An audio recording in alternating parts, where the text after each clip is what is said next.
Hi everyone, I people welcome in the government talks. Let's start news on the Ministry of the Micro, Small and Medium Enterprises. Government include retail and wholesale trade as MSMEs.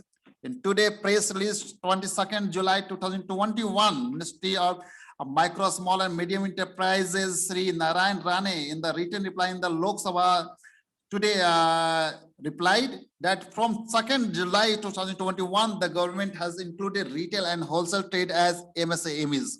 The government by notification number ASHO 2119E dated 26 June 2020 had notified composite criteria of the classification of the MSMEs based on the investment in the plant and machinery or equipment and turnover of the enterprise. With the introduction of the new classification of MSMEs with effect from 1st July 2020, a new cost-free system of online Udyog registration based on the self-declaration has replaced the erstwhile filing of the Udyog Aadhaar memorandum. Filing of the Udyog Aadhaar memorandum, Udyog registration is required for availing benefit of the scheme and programs of the Ministry of MSME.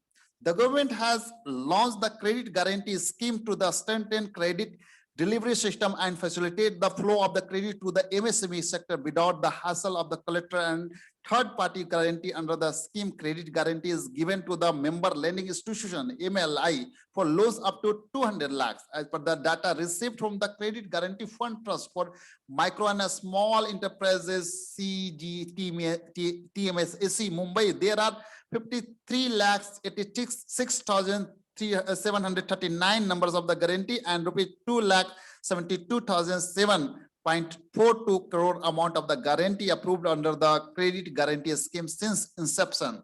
To strengthen the Indian economy and to provide help to upcoming entrepreneurs, recently the government has taken a number of the initiatives under the Atmanirbhar Bharat Abhiyan to support the MSME sector in the country, especially in the COVID-19 pandemic. Some of them are: first, 20,000 crore subordinate debt for MSMEs, and second, rupees 3 lakhs crore collector-free automatic loans for the business including MSME, and third, 50,000 crore equity inclusion through MSME self-reliant India fund, and fourth, new revised criteria of classification of the MSMEs, and fifth, new registration of the MSME through a registration for each of the doing business. Six, no global intenders for procurement up to the 200 crores. And online portal champion has been launched on the 1st June 2020 by the Honorable Prime Minister. This covered many aspects of the e-governance, including redressal of the grievance and hand-holding of the MSME. RBI has also announced several measures to reduce financial stress of the MSME. Thank you so much.